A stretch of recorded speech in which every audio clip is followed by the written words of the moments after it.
a escudriñar las Sagradas Escrituras y vamos a ver lo que la Biblia tiene que decir acerca de este tema que es muy actual, que es muy importante y que necesitamos conocer para presentar defensa, pero con mansedumbre, dice la palabra. ¿Ven? No significa, no, yo presento defensa y lo agarro a golpes. No, hermano. Hay que presentar defensa con mansedumbre ante todo aquel que demanda razón de la esperanza que hay en nosotros. En el libro de Hechos, capítulo 2, versículo 1 al 13, Hechos capítulo 2, versículo 1 al 13, algunos hasta de memoria se lo saben ya, pero vamos a leerlo, ya no se me... vamos a leerlo, de repente estamos hablando distinto. Muy bien, vamos a ver. El tema de esta mañana es la gloriosa experiencia de Pentecostés. La gloriosa experiencia de Pentecostés. En el libro de Hechos, capítulo 2, versículo 1 al 13, vamos a leer lo que dice la Biblia concerniente a este tema fascinante. En el versículo 1 la Biblia dice de la siguiente manera: cuando llegó el día de Pentecostés, estaban todos unánimes, juntos, y de repente vino del cielo un estruendo como de un viento recio que soplaba, el cual llenó toda la casa donde estaban sentados. Se les aparecieron lenguas repartidas como de fuego, asentándose sobre cada uno de ellos, y fueron todos llenos, en el griego es llenados del Espíritu Santo, y comenzaron a hablar en otras lenguas según el Espíritu les daba que hablasen. Moraban entonces en Jerusalén judíos varones piadosos de todas las naciones bajo el cielo. Y hecho este estruendo, se juntó la multitud y estaban confusos porque cada uno les oía hablar en su propia lengua. Y estaban atónitos y maravillados diciendo: mirad, ¿no son galileos todos estos que hablan? ¿Cómo pues les oímos nosotros hablar cada uno en nuestra lengua en la que hemos nacido?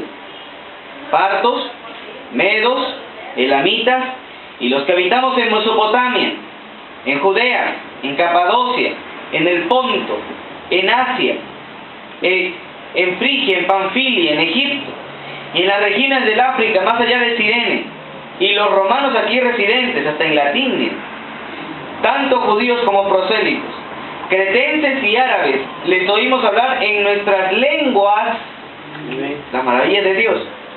Y estaban todos atónitos y perplejos, diciendo unos a otros: ¿qué quiere decir esto? Mas otros burlándose decían: están llenos de moscas. Vamos a orar. Eterno Padre, gracias te damos por tu palabra maravillosa en esta hora. Bendícenos, Señor, para poder comprender tu mensaje, para poder aprender de este mensaje, para poder comprender, Señor, cuál es tu palabra en esta hora para nosotros. Permite que tu Espíritu Santo pueda ser el maestro en esta hora, abriendo nuestras mentes y nuestros corazones al entendimiento de tu palabra. Te damos gracias, Señor, en el nombre de Jesús. Amén. Amén. Amados hermanos, hoy en día vemos a muchos cristianos orando a Dios y pidiéndole un nuevo Pentecostés. Ahora, ¿por qué están pidiendo muchos cristianos hoy en día un nuevo Pentecostés? ¿Es correcto lo que están haciendo o es incorrecto lo que están haciendo? ¿Debemos orar pidiendo a Dios que derrame un nuevo Pentecostés en las iglesias? Según una revista cristiana brasileña llamada El Mensajero de la Paz, publicó un reporte especial donde se destaca que los pentecostales son el segmento más grande de todos los evangélicos. Según el informe de dicha revista, las personas pentecostales en el mundo son cerca de 613 millones y se encuentran dispersos en los 4 rincones de la tierra. Es decir, que el 70% de 900 millones de evangélicos que existen en el mundo son pentecostales. En Brasil, por ejemplo, el número de miembros de las iglesias pentecostales también está creciendo. Y el censo que se realizó en el año 2010 en el Instituto Brasileño de Geografía y Estadística ha señalado este aumento en todas las regiones de Brasil, destacando que la Iglesia Asamblea de Dios es la de más rápido crecimiento en todo Brasil. Los evangélicos en Brasil son más del 22.2% y el 13,3% son iglesias pentecostales que representan más del 25 millones de miembros que provienen de varias denominaciones pentecostales como Asambleas de Dios, Dios es Amor, Brasil para Cristo, Congregación Cristiana de Brasil, la Iglesia Cuadrangular Pentecostal, la Iglesia Nueva Vida y otras más. Según un informe del periódico mensual publicado por la Casa Publicadora de Asambleas de Dios, que es la iglesia pentecostal más conocida a nivel mundial, mostró una estimación realizada por el Instituto Hartford para la investigación de la religión, publicado en enero del año 2006, señalando el crecimiento de los pentecostales en todo el mundo. Este estudio dice que para el 2025 los pentecostales van a ser más de 2.000 millones en todo el mundo y que representará el 45% de todos los cristianos, incluyendo católicos, ortodoxos y todos los evangélicos en general, imagínense. Sin embargo, un reciente informe del cristianismo en el mundo, realizado por el Centro de Investigaciones PEP, asegura que 305 millones de fieles son pentecostales, o sea, mucho más de lo que hoy en día se estima. El informe del Centro de Investigaciones PEP considera que los pentecostales son un subgrupo dentro de los evangélicos que les caracteriza por tener creencias y prácticas como la sanidad divina, creer en las profecías, hablar en lenguas y otras cosas más que ya creo que es bastante conocido. Dale Stoffer, profesor de teología histórica y decano del Seminario Teológico de Ashland en Ohio, ¿no? Dijo que la explosión del movimiento pentecostal se produjo en la década de 1960. Él dice, la experiencia religiosa de estas iglesias es más experimental y menos intelectual. Hay un gran énfasis en el Espíritu Santo y en lo sobrenatural y menos en las Sagradas Escrituras. En las últimas décadas se ha producido un crecimiento explosivo entre los pentecostales, especialmente en el África, y último que ha venido un tal TV Joshua, ¿no? Imagínense. Especialmente en el África, en América Latina y en Asia. Una encuesta realizada por este centro de investigaciones en el año 2006 informa que, por ejemplo, la mayoría de los evangélicos en Brasil se identificaron como pentecostales. Ahora, es interesante notar que la palabra pentecostal deriva de la fiesta judía conocida como Pentecostés y conmemora el nacimiento de la iglesia, pero a la vez nos recuerda el glorioso advenimiento del Espíritu Santo. El Espíritu Santo vino a la iglesia, no a la tierra, porque en la tierra siempre ha estado. Vino a la iglesia, a vivir dentro de la iglesia el día de Pentecostés. Amén. Ahora, es curioso, entonces, que un gran sector del grupo evangélico se considere pentecostales y aún más oren a Dios pidiendo un nuevo derramamiento del Espíritu Santo. O sea, es interesante esto. O estén pidiendo un nuevo Pentecostés, algo que absolutamente es erróneo. Amén. Escrituralmente es incorrecto. No podemos pedir otro Pentecostés. Y te lo voy a comprobar con las Sagradas Escrituras. Alabado sea Cristo. Ahora, ¿qué es el Pentecostés? ¿Por qué Pentecostés fue glorioso? ¿Qué representa? ¿Y por qué no debemos pedir otro Pentecostés? ¿Y por qué un gran grupo del sector evangélico está completamente errado concerniente a la palabra de Dios? Vamos a estar viendo este interesante tema. Número 1, vamos a ver la gloria de Pentecostés. La gloria de Pentecostés. En el versículo 1 dice la palabra de Dios de la siguiente manera: cuando llegó el día de Pentecostés, estaban todos, ¿se escucha atrás? ¿Clarito? ¿Sí? Amén. Amén. Cuando llegó el día de Pentecostés, estaban todos unánimes, juntos. El día de Pentecostés era una festividad judía que se celebraba a los 50 días después de la Pascua. Por eso Pentecostés fue 50 días después de la muerte de nuestro Señor Jesucristo. Y fue 10 días después de la ascensión, porque Cristo ascendió 40 días después de su muerte. Amén. Entonces, Cristo el Señor asciende al cielo y esperan 10 días hasta que se derrame el Espíritu Santo y nazca por primera vez la iglesia cristiana en el mundo. Por eso la palabra Pentecostés viene del griego Pentecost, que significa 50 o número 50. El nombre hebreo de esta fiesta era Shavuot, que significa semanas, y se celebraba 7 semanas después de la celebración de la fiesta judía, o sea, el número 50. Y es un recordatorio, esta fiesta le recordaba a todos los judíos que debían agradecer a Dios por la cosecha de ese año que habían tenido. Dios bendecía durante todo el año al pueblo de Israel con muchísima abundancia de alimentos que cosechaban de la tierra. Y la fiesta del Pentecostés era una manera de agradecer a Dios por todos los beneficios que habían obtenido durante la cosecha. Así que en este día se presentaban a Dios todos los frutos que se habían tenido de la cosecha del año. Ahora, es interesante que el Espíritu Santo haya descendido en este día particular en la iglesia. ¿Por qué? Porque la iglesia da inicio en el día de Pentecostés a la predicación evangelística dentro de la era de la iglesia. O sea, de Pentecostés, desde el momento... Bueno, no dice, no. Bueno, sí dice. ¿A qué hora se derramó el Espíritu Santo?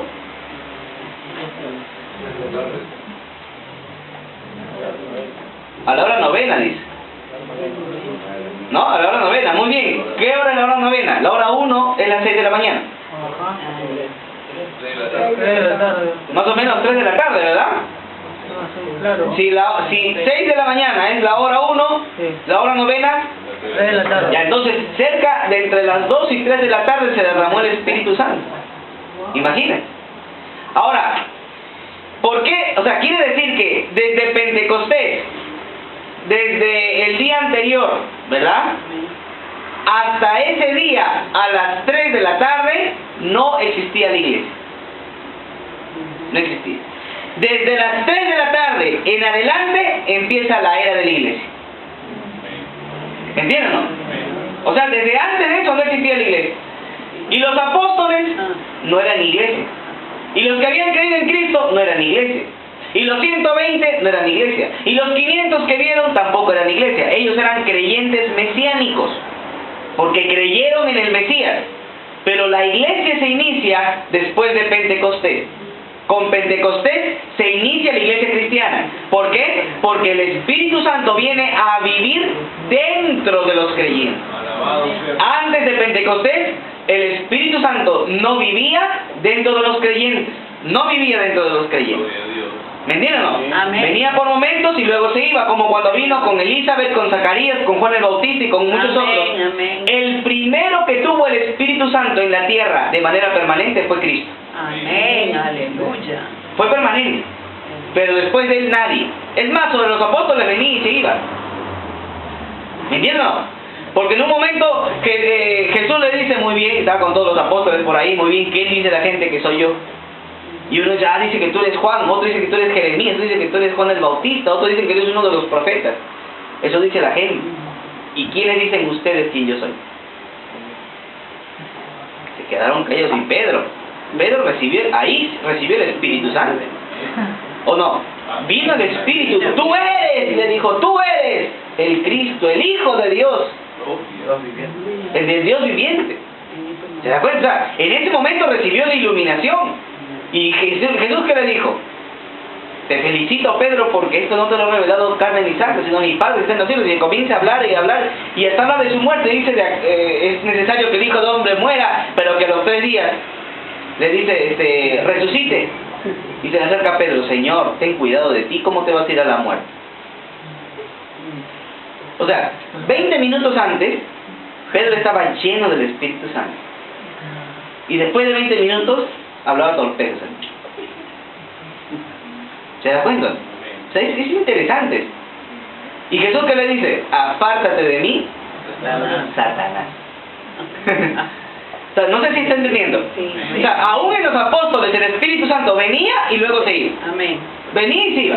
Pero desde Pentecostés en adelante el Espíritu habita dentro de los creyentes.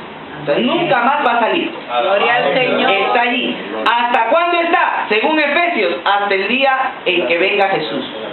Hasta el día de nuestro encuentro con el Señor. Aleluya. Entonces, quiero que me entienda que Pentecostés es un día muy particular. ¿Por qué? Porque antes de Pentecostés no había iglesia. Y después de Pentecostés aparece la era de la iglesia. Ahora, la primera predicación de la iglesia, ¿quién la dio? Pedro. Porque ya Pedro era la iglesia. Y da la primera predicación. Y en esa primera predicación se convierte en 3,000.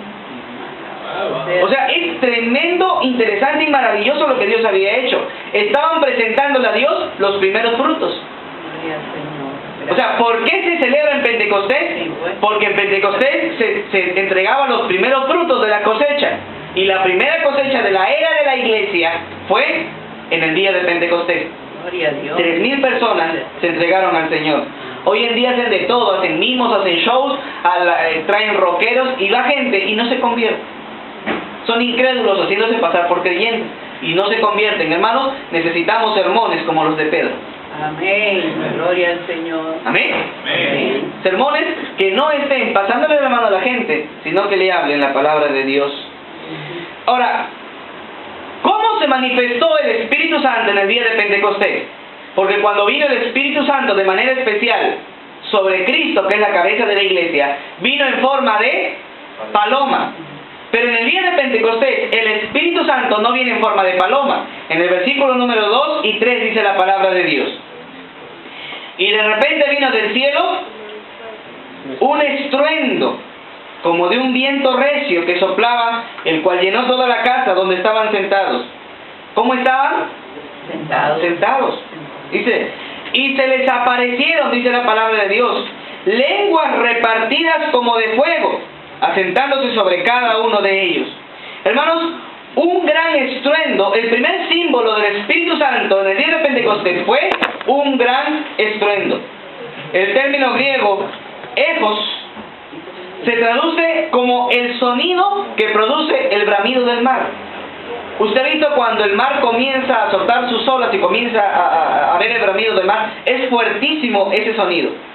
Esa misma palabra se traduce en Lucas 21:25 de la siguiente manera.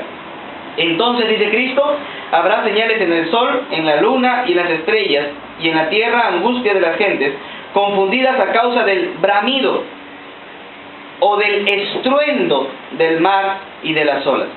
O sea, cuando vino el Espíritu Santo sobre la iglesia o sobre los creyentes en el día de Pentecostés, el estruendo que produjo fue un estruendo tan grande como si el mar hubiera bramido. Fue terrible el sonido que se hizo. La Biblia también traduce esto como sonido de trompeta. En el libro de Apocalipsis, capítulo 11, versículo 19, lo veremos en la noche acerca de los dos testigos. Dice, y el templo de Dios fue abierto en el cielo, y el arca de su pacto se veía en el templo, y hubo relámpagos y voces, ecos, un bramido, un fuerte sonido, un estruendo. O sea, el Espíritu Santo vino como un gran estruendo sobre la iglesia en el día de Pentecostés. Pero también se manifestó como un viento recio. La Biblia de Jerusalén traduce la frase viento recio como una impetuosa ráfaga de viento. O sea, fue un viento muy fuerte que se sopló sobre la iglesia en el día de Pentecostés. La imagen gráfica de este momento es que todos se encontraban en el aposento alto y en aquel momento sintieron el poder de Dios de una manera maravillosa, de tal manera que un fuerte viento sopló, dice la Biblia, por toda la casa. Y por último, la Biblia dice que se manifestó como lenguas de fuego. Dice la Biblia que era como lenguas de fuego, no dice que era fuego. ¿Amén? Era como lengua de fuego. Hermanos, el fuego es también un símbolo del Espíritu Santo, como purificador de parte de Dios. Ahora, nada tiene que ver este fuego con el fuego que va a consumir a los pecadores en el libro de Mateo. En Mateo capítulo 13, versículo 11 dice la Biblia: yo a la verdad los bautizo con agua para arrepentimiento, decía Juan a los creyentes. Pero el que viene tras de mí, cuyo calzado yo no soy digno de llevar, es más poderoso que yo. Él os bautizará en Espíritu Santo y fuego. Allí encontramos que el que venía después de Cristo, ¿ok?, iba a bautizar a las personas que escuchaban. Las personas que escuchaban, ¿todos eran creyentes? No. No. Allí encontramos versículos anteriores que habían fariseos. Y Jesús, ¿qué le dijo? Juan el Bautista, ¿qué les dijo? Raza de víboras. ¿Quién les enseñó a huir de la ira venidera? ¿Entienden o no? O sea, de todos los que escuchaban, Juan se refiere a todos, y no todos eran creyentes. Habían creyentes y habían los que no. Y Juan le dice a todos: yo les bautizo para arrepentimiento. O sea, yo lo único que puedo hacer es que ustedes manifiesten que están arrepentidos. Pero ¿quién es el que realmente conoce eso? El que viene detrás de mí. Porque el que viene detrás de mí sabe si están arrepentidos o no. Hay mucha gente que se bautiza y no por eso se salva. ¿Me entienden o no? Hay mucha gente que se está bautizando y no por eso se salva. Y Juan dice: yo no puedo bautizar porque ustedes dicen que están arrepentidos, pero el que viene detrás de mí, del cual yo no soy digno de desatar la correa de sus zapatos, preguntas al final si no me quita la ilación. Entonces, dice: el que está detrás de mí, ese los conoce. Y a los que son creyentes, los va a bautizar con Espíritu Santo. Y a los que no son creyentes, los va a bautizar con fuego. Porque el versículo siguiente, ¿qué dice? Léanlo allí. Amén. Dice: el aventador está puesto sobre su mano y quemará la paja en el fuego que no se apaga. Amén. En fuego que nunca se apaga. Exacto. Y si usted se da cuenta, dice que el hacha está puesta sobre los árboles, versículos anteriores, y está pronto a castigar a los impíos por su impiedad. O sea, lo que estaba diciendo Juan en realidad es que hay dos bautismos. Uno, porque la palabra bautismo es sumergir. Y el que está convertido está bautizado en Espíritu Santo. O sea, lo sumerge dentro del Espíritu Santo para que sea parte de la iglesia. Pero el que no es convertido, el mismo Cristo lo va a bautizar en el fuego del infierno. ¿Me entienden o no? O sea, el mismo personaje que tiene la potestad de bautizar en fuego, también tiene la potestad de bautizar en Espíritu Santo. Y va a bautizar en Espíritu Santo a los que son salvos, para que sean parte de la iglesia y de los salvos. Y a los que no son salvos, los bautizará en fuego. Por eso la Biblia, si usted lee los versículos anteriores y el versículo siguiente, es clarísimo el castigo que va a haber sobre los incrédulos. Entonces, no podemos decir, como hay muchas iglesias pentecostales: hermanos, ¿cuántos quieren recibir el bautismo del Espíritu Santo? Amén. Y tienen que recibir fuego también. Los están mandando al infierno. Los están mandando al infierno. ¿Me entienden o no? Porque yo no voy a ser bautizado en fuego. Yo estoy siendo bautizado en el Espíritu Santo. O sea, los creyentes somos bautizados en el Espíritu Santo. Y los incrédulos van a ser sumergidos en el fuego del infierno. ¿Me entienden o no? Ese mismo personaje que viene a salvar, viene también a condenar a los hipócritas. Ese es el mensaje que viene de la palabra de Dios. Por eso yo no puedo decir: como lenguas como de fuego, ese es el fuego que dijo Dios. No, mentira. ¿Es cierto? Porque la Biblia no dice que fue fuego, dice que era como fuego, no dice que haya sido fuego. ¿Amén? Así que hay que tener muchísimo cuidado. Ahora, Dios usó estas tres manifestaciones para que sirviera de señal para que todos los judíos oyeran. Ahora, una manera de llamarles para que se acerquen a escuchar el primer sermón evangélico fue ese, por medio del estruendo. Se hace el estruendo y la gente dice: ¿qué pasó acá? Usted está en su casa y escucha una bomba afuera, ¿usted no es el primero que sale? ¿Sí? ¿Por qué? Porque Dios sabe que somos chismosos. Entonces, Dios lo sabe, ¿no? Ya usted ve un montón de gente, un tumulto por ahí, usted está pasando por ahí. Mira, así todavía. Y se va acercando y se acerca a ver que tanta gente hay por ahí. Sucede, ¿no, padre? Claro, pasa, hermano. Y uno todavía se acerca y dice, oye, ¿quién es esa? Y el muertito ahí en la lápiz, ¿quién es esa? Y él, no, que ha venido el carro. Ah, sí, ¿no? Sí, pues. Y le acerca a otro. ¿Qué? No, que el muertito, sí. ¿Entiende lo que pasó o no? O sea, ¿cómo hizo Dios para llamar la atención a todos los que estaban en Jerusalén? Hizo una bomba, ¿no? Hizo que se escuchara un estruendo del cielo. Y este estruendo, mire el versículo 6, dice la Biblia, y hecho este estruendo se juntó la multitud. O sea, la manera en que Dios llama a todos los que estaban alrededor era por medio de la gloria de Pentecostés. Ahora, ese mismo día se realizó el sello, el bautismo y la llenura del Espíritu Santo. El sello, el bautismo y la llenura. Son tres cosas distintas. ¿Qué es el sello del Espíritu Santo? El sello del Espíritu Santo. Vamos a ver en primer lugar el bautismo. ¿Qué es bautismo en el Espíritu Santo? En el versículo 4 de la Biblia dice, y fueron todos llenos o llenados del Espíritu Santo. Ahora, cuando un pecador se arrepiente, ojo aquí, cuando un pecador se arrepiente, lo primero que hace el Espíritu Santo es bautizarlo, sumergirlo dentro del cuerpo de Cristo. Amén. Bautizar es sumergir. Amén. Coge a ese incrédulo y lo mete dentro del cuerpo de Cristo. Por eso dice somos miembros de su cuerpo. Bien. Porque nos deja ahí, nos sumerge. Pablo dice cuando un creyente peca, ¿uniré los miembros del Señor a una ramera?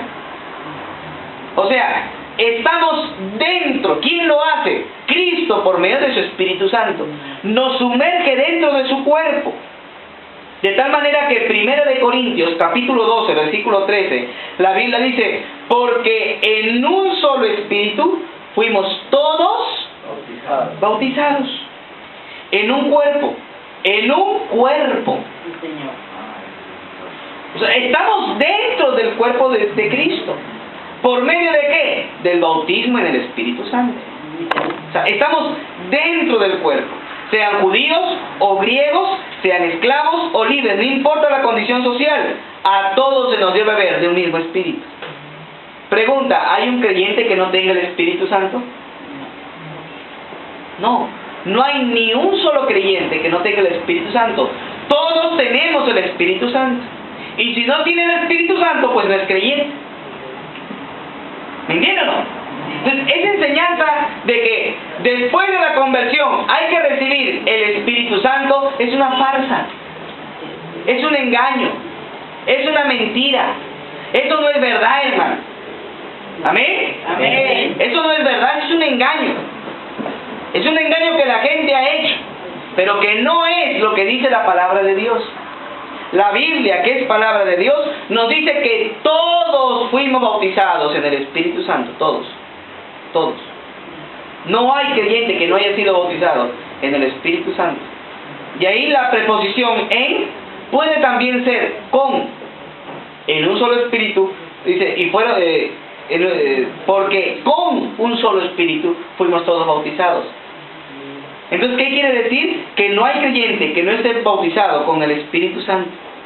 Buscar otro bautismo o buscar un bautismo del Espíritu posterior al que recibimos cuando nos convertimos es una falsa enseñanza, hermano. Es una falsa enseñanza. No hay ningún solo versículo que lo... No que en el libro de Hechos. No que porque el Espíritu Santo llegó en Pentecostés. Pero también vino en el capítulo 8 con los samaritanos. Y después también vino en el capítulo 10 con Cornelio. Y después vino en el capítulo 19 también con los efesios. Ya ves, el Espíritu Santo viene después de Pentecostés. No, hermano. No viene después. Esos capítulos son una extensión del Pentecostés. ¿Por qué es una extensión del Pentecostés? Lo que pasa es que, mire, escucha aquí. Voy a resumirlo porque se me va la hora. Los pentecostales, cuando explican sobre el bautismo en el Espíritu Santo, ellos dicen que el Espíritu Santo se debe recibir después de la conversión, no en el momento. Y es curioso porque uno le pregunta, o sea, cuando tú te entregaste al Señor, ¿qué recibiste? Ah, bueno, yo recibí al Padre, al Hijo y al Espíritu Santo. Entonces, ¿qué Espíritu tienes que recibir? No, es que tengo que recibir al Espíritu. Pero, ¿cuál es ese Espíritu Santo que tienes que recibir? No, es que tengo que hablar en lenguas. Ah, ya, entonces tienes la intención de hablar en lenguas, pero no recibir el Espíritu Santo. ¿Ustedes entienden? O sea, es incongruente aún la manera como ellos entienden. Algunos hasta han llegado a decir, no, cuando yo me convierto, tengo al Padre y al Hijo, pero no al Espíritu. Y es interesante porque el Espíritu Santo es el que nos convence de pecado. ¿Cómo pudo haberle convencido de pecado y no tener el Espíritu? No sé si entienden. O sea, es incongruente una falsa enseñanza de esa magnitud. Pero ellos dicen, no, porque el Espíritu Santo descendió en Pentecostés, pero luego desciende en los que habían creído en Jesús después de Pentecostés. Por ejemplo, los samaritanos. En el capítulo 8 del libro de Hechos, se ve a Felipe llegando, ¿a dónde? A Samaria. Y dice Felipe, predicó con señales, prodigios, milagros, y la gente venía y la gente se bautizaba. ¿Eran creyentes? Ya había pasado Pentecostés, ¿eh? ¿Eran creyentes? Se había formado un grupo, pero no eran iglesia. ¿Cómo? A ver. ¿Cómo es que no eran iglesia si es que ya se había derramado en Pentecostés 6 capítulos antes? Es que no eran la iglesia, y le voy a explicar por qué. Los samaritanos no eran judíos. ¿Me entienden? Los samaritanos no eran judíos. Los samaritanos eran mezcla de israelíes con paganos. Por eso Samaria y Judea tenían rivalidad. Ahora, ¿qué pasaba si es que en Samaria se constituía una iglesia cristiana? Hubiera habido rivalidad con la iglesia en Jerusalén. ¿Por qué? Porque siempre Samaria y los judíos tenían rivalidad. Entonces hubieran hecho 2 iglesias, porque en un tiempo de la historia de Samaria se hicieron 2 templos. Uno en Jerusalén y el otro en Samaria. Y eso fue incorrecto para Dios, porque Dios dijo, habrá un solo templo. Pero los samaritanos les gustaba formar la división. Y como eran mitad paganitos, mitad israelíes o hijos del pacto, entonces los judíos los menospreciaban porque ellos no eran raza pura. ¿Me entienden o no? Entonces, a pesar de que Felipe llega, les predica y la gente se bautiza en el cristianismo, no eran iglesias. No eran iglesias. ¿Por qué? Porque Dios no había enviado el Espíritu Santo a ellos, les había enviado a los judíos. ¿Me entienden o no? Entonces, ¿qué era necesario? Si los judíos tenían su Pentecostés para decir que se había abierto la puerta del Evangelio, de la iglesia, a los judíos, ahora había que abrir la puerta del Evangelio a los samaritanos. ¿Me entienden o no? Entonces, los samaritanos tienen su propio Pentecostés. ¿Me entienden o no? Así como el Pentecostés de los judíos fue único, el Pentecostés de los samaritanos también fue único. ¿Y por qué fue necesario que la iglesia en Jerusalén mandara a los apóstoles? ¿A quiénes envió? A Pedro y a Juan. Para que cuando les pusieran las manos, recibieran el Espíritu Santo. Eso les daba testimonio a ellos, a Pedro y a Juan, para luego ir a la iglesia en Jerusalén y decirles, ya hay una iglesia en Samaria. Para que no haya, ¿qué? División. Para que no haya división de iglesia, para que no se cree una iglesia distinta a la iglesia en Jerusalén. Para que haya unidad en el cuerpo de Cristo. Pastor, y para confirmar la autoridad de los apóstoles. Claro, y para confirmar la autoridad de los apóstoles, porque los apóstoles cuando ponían las manos, hacían que el Espíritu Santo viniera. O sea, no es que yo voy y pongo la mano a David para que reciba el Espíritu. No, eso lo podía hacer un apóstol. En este caso muy particular, en el caso de los samaritanos. Ahora, si los judíos tuvieron su Pentecostés, los samaritanos tuvieron su Pentecostés, se supone que los gentiles también. ¿Me entienden o no? Los gentiles ya eran paganos completos. Entonces, sobre ellos tenía también que venir el Espíritu Santo. Entonces, por eso que tuvieron su propio Pentecostés en Hechos capítulo 10. ¿Y qué hay de los discípulos de Juan en Éfeso? Ellos tampoco eran creyentes. Más bien, con esa escena, lo que Dios estaba diciendo a todos los que, ojo, a todos los que eran discípulos de Juan el Bautista y que ni siquiera sabían que su maestro se había muerto. Porque cuando Pablo llega a Éfeso, Pablo se encuentra con algunos efesios que eran discípulos de Juan. Ahora, le pregunto, ¿y recibieron el Espíritu cuando se convirtió? O sea, ¿tienen conocimiento del Espíritu? ¿Saben ustedes que el Espíritu Santo viene sobre los creyentes? Y ellos que dijeron, ni siquiera sabemos que hay Espíritu Santo. ¿Por qué? Porque Juan se murió sin enseñarlo. ¿No ve que él no lo sabía? ¿Quién lo enseñó? Cristo. Cuando yo muera, enviaré al Consolador. ¿Me entienden o no? Entonces, por eso es que habían muchísimos discípulos de Juan el Bautista en el mundo que ni siquiera sabían que había muerto. ¿Saben por qué? Porque las noticias podían llegar después de varios meses. ¿No ves que no había telecomunicaciones como hoy en día? Podía de repente en algún rincón de Éfeso encontrarse discípulos de Juan el Bautista y ni siquiera saber que había ya muerto Cristo, o que había muerto Juan, o que había muerto Cristo, o ni siquiera sabían que había venido ya el Espíritu Santo. Entonces, ¿qué hace con esa escena? Lo que Dios está diciéndole. Porque cuando lo escribe Lucas, cuando Lucas escribe el libro de Hechos, yo les aseguro que había muchísimos discípulos de Juan. ¿O no? Sí. El mismo Apolos era discípulo de Juan y no tenía el conocimiento del Espíritu Santo. Entonces cuando Lucas lo escribe, él dice, voy a agregar esta historia para que cualquier discípulo de Juan que escuche esta historia entienda que tiene que venir al cristianismo, para evitar divisiones.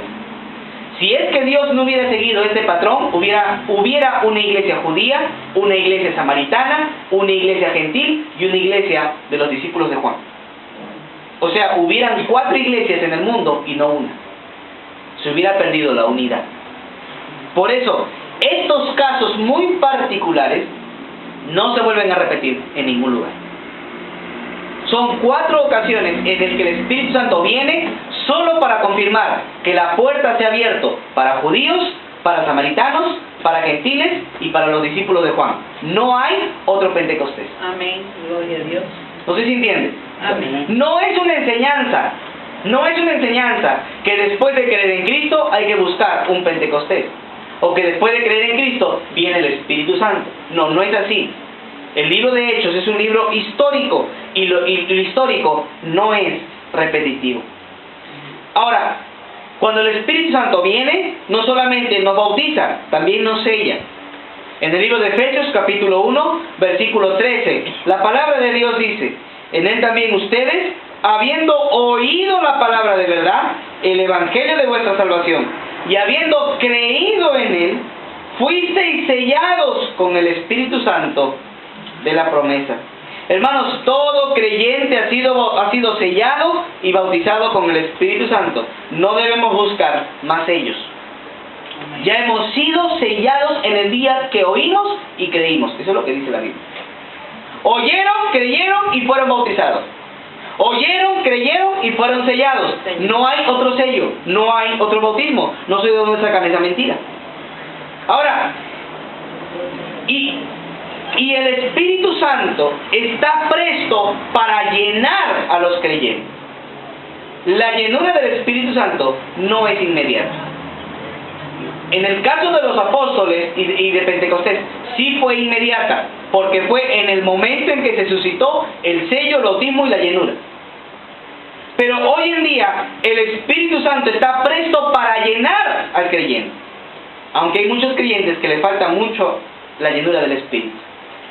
Ahora, ¿qué es la llenura del Espíritu? La llenura del Espíritu es, por ejemplo, si yo digo, esa persona está llena de ira, ¿cómo lo sé? Por su actitud. Por sus actitudes, ¿qué más? Por sus acciones, por su rostro, se le hincha la vena por acá, su comportamiento, sus palabras, ¿me entiendes? ¿Está llena de qué?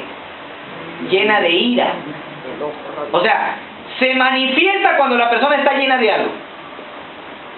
Y cuando yo digo, ese creyente está lleno del Espíritu Santo, ¿cómo lo sé? ¿Qué manifiesta? El fruto del Espíritu es lo más lógico, hermano. ¿Me entienden o no? Lo más lógico es que una persona llena manifieste el fruto del Espíritu. Amor, gozo, paz, paciencia, benignidad, bondad, fe, longanimidad. Templanza. Entonces, estos frutos del Espíritu, que son 9, lo podemos manifestar si estamos llenos del Espíritu. O sea, ser lleno del Espíritu no significa reprender demonios.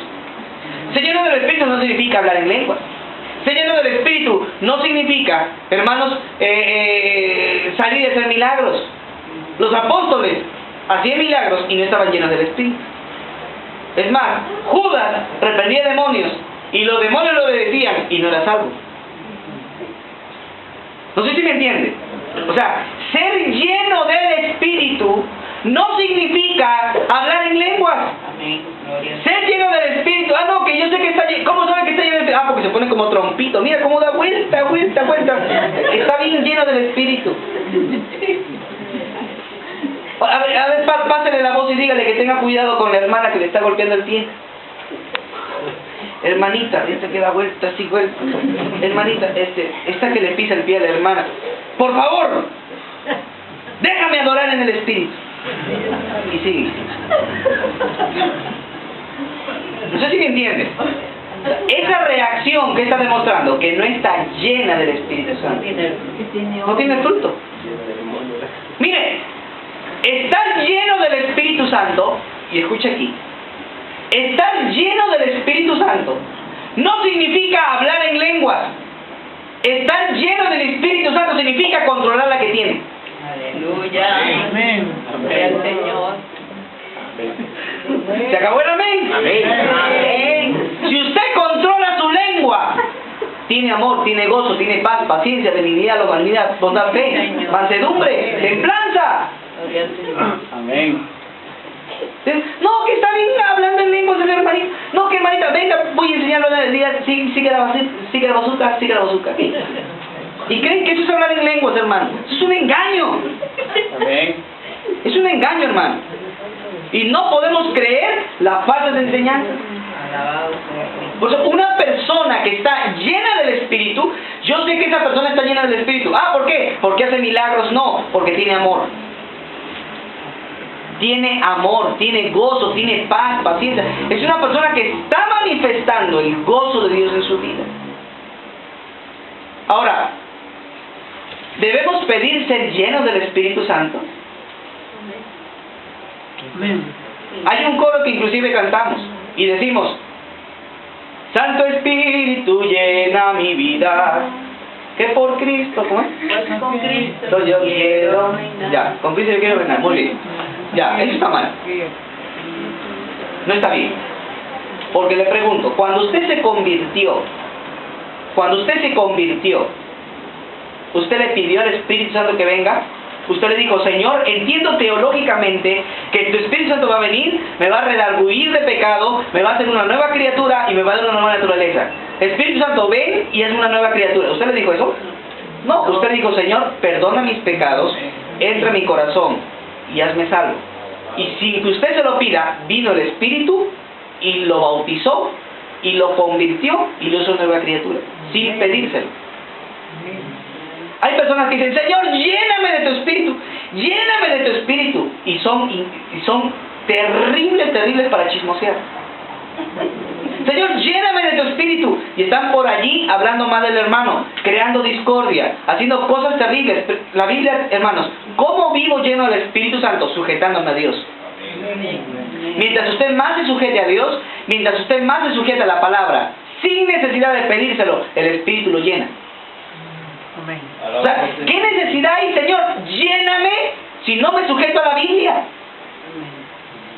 O sea, no tiene sentido que usted diga: Señor, lléname si no estás sujeto. Pero si tú te estás sujetando a la palabra de Dios, te está dándole más libertad al Espíritu que obra en tu vida. Amén. No sé si me entiende. Amén. O sea, no debemos pedírselo. El Espíritu Santo solamente ve si su corazón está abierto a someterse a la palabra de Dios. Pero es increíble que encuentro muchísimos hermanos bautistas que están diciendo: Señor, lléname, estás mal. Sujétate a la Biblia, sujétate a la palabra de Dios, y solo en tu vida se va a manifestar los frutos del Espíritu. Porque esos son frutos. Yo pregunto, el árbol está diciendo que se manifieste la manzana, que se manifieste la manzana, No, hermano. Ese árbol, sin necesidad de pedirlo, el fruto, ¿qué hace? Nace solo. Y eso es lo bello. Un fruto que nace solo. ¿Me entienden? Por eso los frutos no son fingidos, hermano. Alabado sea Dios. El amor no es fingido. Eso nace solo. Porque está el Espíritu Santo. Amén.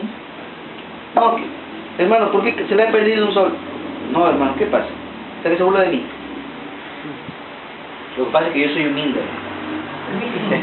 Y creen que ser humilde es mirar al piso. Eso está mal, hermano. La humildad brota cuando el Espíritu Santo está. ¿Amén? Amén. La humildad brota. Los frutos es algo que brota de manera natural. No es algo que se puede imitar. Por eso, cuando una persona es llena del Espíritu, es cuando está más sujeta a la palabra de Dios. No hay otra manera. Si usted se lo pide, bueno, pídaselo. Pero yo le recomiendo que antes de pedírselo, esté bien sujeto a la palabra. Y cuando esté bien sujeto a la palabra, va a ver que su vida va a dar los frutos. Está lleno del Espíritu. O sea, no hay sentido de pedírselo si usted está viviendo desordenadamente. Si usted no vive como un hijo de Dios. Hermanos, en Pentecostés se dio de manera simultánea tanto el bautismo como el sello y la llenura. Por eso, la promesa de que algún día Cristo iba a bautizar con su Espíritu Santo se estaba cumpliendo en Pentecostés. En Pentecostés se estaba cumpliendo la promesa de que Cristo vendría a bautizar a los creyentes. Ahora, ¿qué sucedió? La Biblia dice que comenzaron, versículo 4, y fueron todos llenos del Espíritu Santo. Aquí se estornuda. Y comenzaron a hablar en otras lenguas. Y comenzaron a hablar en otras lenguas, según el Espíritu les daba que hablasen. Eso no es algo que te inventas, hermano. Eso no es que hoy en día ahora, ¿sabe que hay iglesias pentecostales donde uno puede ir pagar para que le enseñen a hablar en lenguas? Y usted paga para que le enseñen hasta interpretar. Yo no sé cómo les enseñan a interpretar, diciendo que cada uno habla lo que bien le parece, ¿no?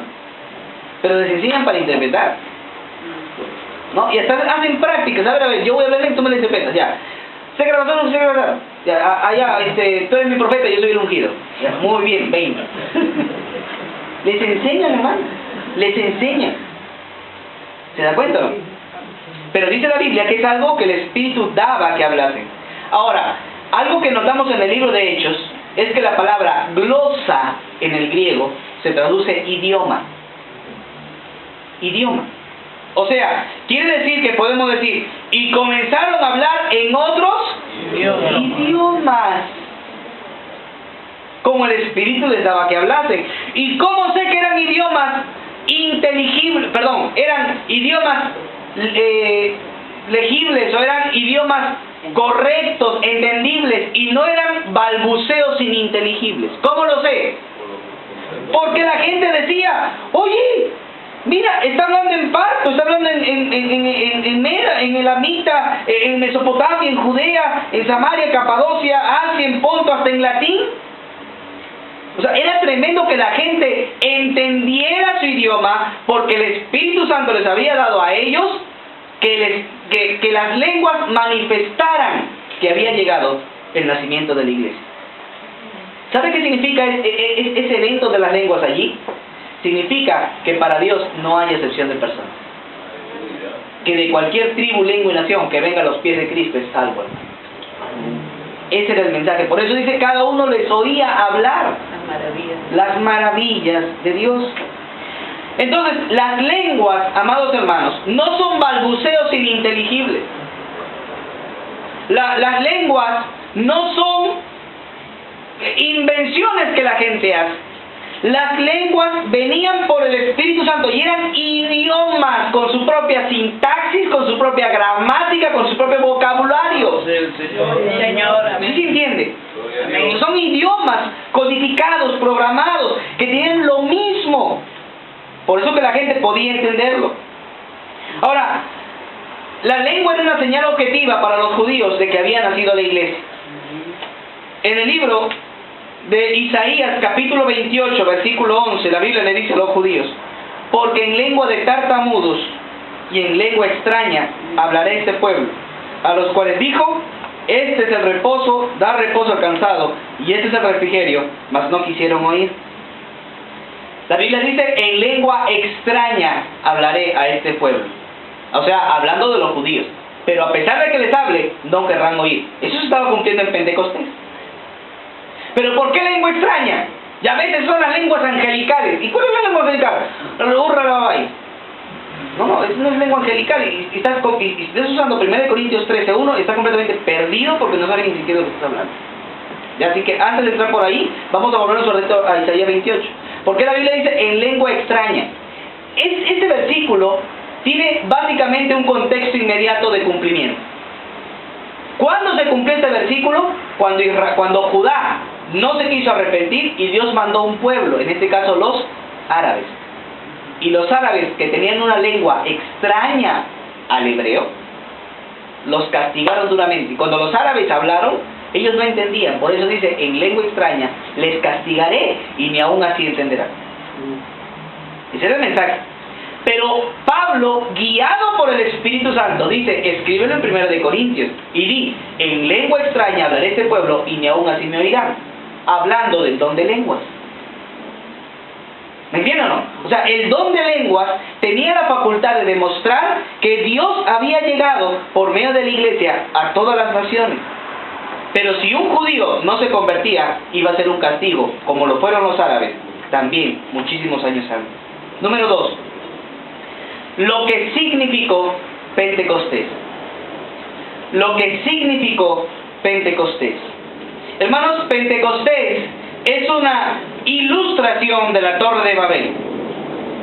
Pentecostés es una ilustración de la Torre de Babel.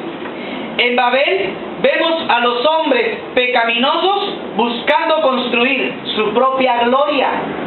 En el libro de Génesis capítulo 11 versículo 4 dice la Biblia: y dijeron: vamos y edifiquémonos una ciudad y una torre, una cúspide, cuya cúspide llegue al cielo, y hagámonos un nombre por si fuéramos esparcidos sobre la faz de la tierra. En Babel la gente buscaba su propia gloria, pero en Pentecostés vemos a hombres salvos esperando la gloria de Dios. En Hechos capítulo 1 versículo 14 dice: y todos estos perseveraban unánimes en oración y ruego con las mujeres, con María, la madre de Jesús, y con sus hermanos. En Babel, Dios puso barreras al idioma de los hombres. Por eso Génesis capítulo 11 versículo 9, la Biblia dice: por esto fue llamado su nombre Babel, del hebreo Balal, que significa confundir, porque allí confundió Jehová el lenguaje de toda la tierra, y desde allí los esparció Dios sobre toda la tierra. Si en Babel Dios confundió las lenguas, en el Pentecostés Dios quitó las barreras del idioma para los hombres, para que todos escuchen el Evangelio de Dios. En Hechos capítulo 2 dice la Biblia, versículo 8: ¿cómo pues les oímos nosotros hablar cada uno en nuestra propia lengua que hemos nacido? En la Torre de Babel, Dios esparció a todos los hombres por todo el mundo. Por eso dice Génesis capítulo 11, versículo 9: y los esparció sobre la faz de la tierra. Pero en el libro de Efesios capítulo 1, versículo 10, concerniente a la iglesia, dice que junta a todos los hombres en un solo cuerpo, que es Cristo. O sea, en Babel, Dios dispersa a los hombres en el mundo. Pero en Pentecostés, Dios une a todos los hombres en un solo cuerpo, que es Cristo. Podemos decir que Pentecostés es una ilustración del nacimiento del pueblo de Dios. Ahora, ¿por qué? Según la tradición judía, Israel había llegado al Sinaí 50 días después de la Pascua. Y después de 50 días, Moisés recibe la ley. O sea, Pentecostés, actualmente para los judíos, no solo es una fiesta que conmemora la cosecha, sino también la entrega de la ley. Y cuando una nación tiene ley, una nación ha nacido. No existe nación sin leyes. ¿Me entienden o no? Por eso cuando el Perú se independizó, lo primero que se hizo fue abrir el Congreso y establecer leyes. Entonces, ¿cuándo nace Israel como nación? El día de Pentecostés. ¿Cuándo nace la iglesia como pueblo de Dios? En el día de Pentecostés. Por eso el día de Pentecostés es muy importante. ¿Por qué? Porque en esta fecha ellos están recordando lo que sucedió. En el día del nacimiento de Israel murieron 3.000 personas. ¿Usted recuerda que murieron 3.000 personas? En el libro de Éxodo, capítulo 32, versículo 28, el mismo día que ellos recibían la ley, adoraron un becerro. Moisés bajó y dice, rompió las tablas de la ley y dijo, el que no esté por Jehová, muera aquí. Y salieron los levitas y mataron a 3.000 personas. Pero en el día de Pentecostés del Nuevo Testamento, se salvaron 3.000 personas. O sea, las 3.000 que se perdieron en el Antiguo Testamento, Dios las salva en el Nuevo Testamento. En el Pentecostés del Antiguo Testamento, Dios manifestó su gloria de una manera maravillosa. En Éxodo 19, justo el día en que Israel llega al Sinaí, dice la Biblia, aconteció el tercer día, cuando vino a la montaña, vinieron truenos, relámpagos, una espesa nube, un sonido muy fuerte como de bocina, se estremeció todo el pueblo por el campamento, el Sinaí humeaba y había descendido sobre el fuego de Jehová, y el humo de un gran horno estaba, y todo el mundo se estremecía en gran manera. Pero el Pentecostés del Nuevo Testamento no dejó de tener la gloria de Dios, porque dice la Biblia, y vino un viento recio, un estruendo como de un viento recio que soplaba, el cual llenó toda la casa, y les aparecieron lenguas repartidas como de fuego. Si hubo gloria en el Pentecostés del Antiguo Testamento, hay gloria en el Pentecostés del Nuevo Testamento. Si así nació Israel, así nace la iglesia. En el Pentecostés del Antiguo Testamento, Dios estaba escribiendo la ley en las tablas de piedra. Dice la Biblia en el libro de Éxodo 24:12, entonces Jehová dijo a Moisés, sube a mí al monte y espera allá, y te daré las tablas de piedra y la ley y los mandamientos que he escrito para enseñarles. Pero en el Pentecostés del Nuevo Testamento, Dios estaba escribiendo sus mandamientos en nuestros corazones. Amén, gloria al Señor. O sea, podemos hacer un paralelo entre el Pentecostés del Nuevo Testamento y del Antiguo, sí. Nació Israel en Pentecostés del Antiguo Testamento, nació la iglesia en el Pentecostés del Nuevo Testamento. Por último, Pentecostés es una ilustración del milenio. Pentecostés es una ilustración del milenio. ¿Qué sucedió? Según el libro de Ezequiel, capítulo 26, versículo 23 al 28, Dios le ha prometido al pueblo de Israel que cuando los ingrese a su tierra, derramará sobre ellos su espíritu y escribirá su palabra en sus corazones y los purificará con agua y pondrá su espíritu y nunca saldrá de ellos. Eso ya está pasando en nosotros. Amén. Pero en Israel no ha pasado hasta que entren al reino milenial. Quiere decir que lo que pasó en Pentecostés